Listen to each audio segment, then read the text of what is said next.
Hey everyone, welcome back to Talk Easy Daily.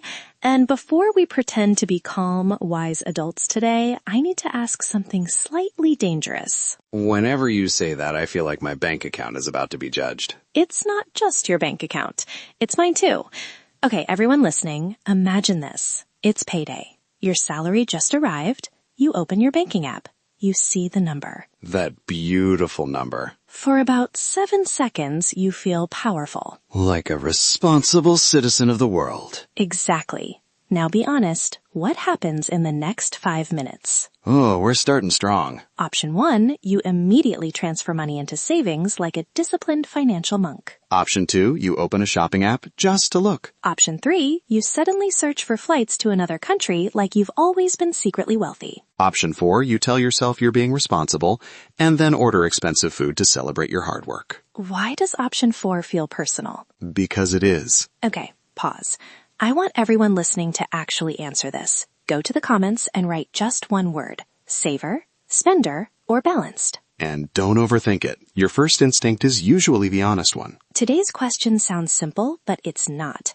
Save money or enjoy life now. The classic battle between future you and present you. And both versions of you have very convincing arguments. Present you says life is short. Future you says bills are long. That's painfully accurate. And this episode is going to be honest. No pretending, no fake discipline.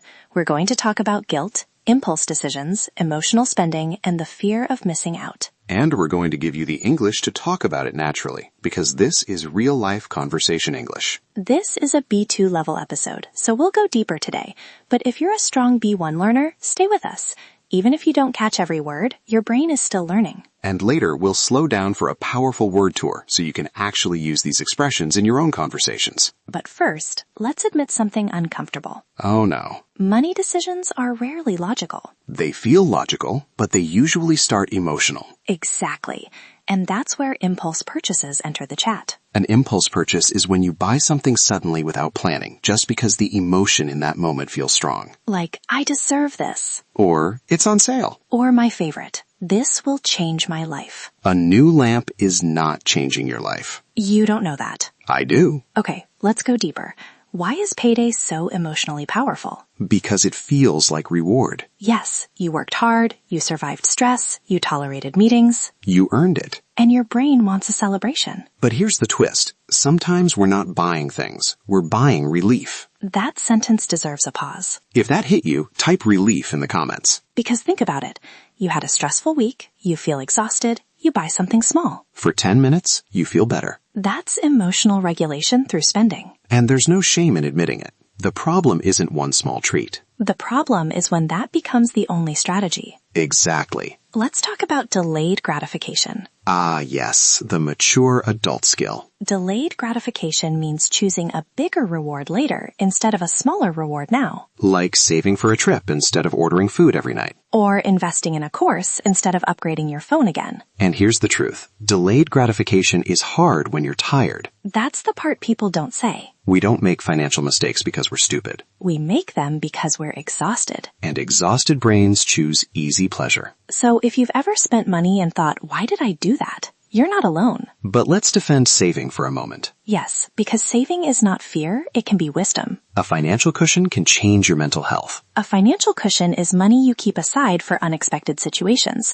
emergencies, surprises, life happening. And life always happens. When something goes wrong and you have zero savings, your stress multiplies. But when you have even a small cushion, your brain stays calmer. It's not just money, it's oxygen. That metaphor is strong. Because it feels like breathing room. There's also that phrase, save for a rainy day. Meaning save for future problems, because problems don't send a warning email. If you've ever had a surprise expense that made you panic, type rainy day in the comments. Let's normalize talking about this. And then there's another phrase, live within your means. Which simply means your lifestyle matches your real income. Not your Instagram income. Not your I deserve luxury fantasy income. Your real numbers. But here's where it gets complicated.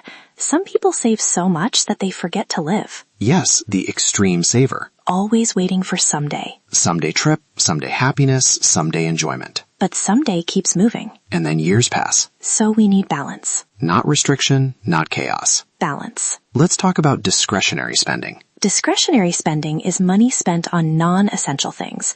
Hobbies, dining out, entertainment, travel. The fun zone of your budget. And here's a question. What's one thing you never regret spending money on? I want everyone to answer that in the comments. Mine? Travel. Mine? Learning. Courses, books. See? That's values-based spending. Spending that aligns with who you want to become. That feels different from random scrolling purchases at midnight. Very different. There's another powerful phrase. Justify an expense. To justify an expense means creating a logical reason after you already decided emotionally. This expensive coffee machine will improve my productivity. It will not. Let me believe. If you've ever justified something creatively, type guilty. Now here's where things get real. Opportunity cost. Opportunity cost is what you give up when you choose one option over another. If you spend $300 on random things this month, what did that $300 not become? A trip? A course? Savings? That question changes everything. Instead of asking, can I afford this? Ask, what am I trading for this? That's maturity. And here's another pattern we need to talk about. Extremes. Yes, people often swing between total restriction and total freedom. This month, I'm spending nothing. 2 weeks later, emotional explosion shopping weekend. That swing is exhausting. And unsustainable. Real balance is boring. But boring is peaceful. Peaceful is powerful. Let's make this practical. Before a larger purchase, pause. Even 5 seconds. Ask yourself, what does this support in my life? Is this aligned with my values? Am I buying relief, identity, or real usefulness? That question alone can stop many impulse purchases. And if after a week you still want it? Then it's probably not just emotion. Exactly. Now we need to say something important. Yes. Not everyone is choosing between luxury and savings. Some people are trying to make ends meet. Make ends meet means having just enough money to cover basic needs with little extra. In that situation, this conversation feels different. Completely different. A small treat can be emotional survival. And a small saving can feel like victory. So this is not about judgment. It's about awareness. Awareness of your reality, your habits, your emotional triggers. And building a relationship with money that supports both stability and joy. That's the goal. So maybe the question isn't save or enjoy. Maybe it's how do I protect my future without abandoning my present? That's the balance. And balance doesn't mean perfect. It means intentional. Before we move to the word tour, I want to ask one more question. Uh-oh. If you received double your current salary tomorrow, would your habits change? That's dangerous. Or would your spending simply grow? If that question made you uncomfortable, type thinking. Because often, money doesn't change habits. It amplifies them. That realization alone can change your future. Now let's slow down and go into our word tour. Because you're not just listening to a debate. You're building language to talk about trade-offs, values, guilt, and peace of mind. And when you can talk about something clearly in English, you understand it more deeply. So stay with us. Repeat the phrases, use them this week. And come back to this episode again. The second time, you'll catch more. And before we finish, if this conversation made you reflect on your own habits, like this video. Subscribe to Talk Easy Daily for more real conversations that help your English and your life. And share this with one friend who says, I deserve this every weekend. Especially that friend. We see you. We are you. This is Lily. And this is Daniel. And you've been listening to Talk Easy Daily. See you in the next conversation.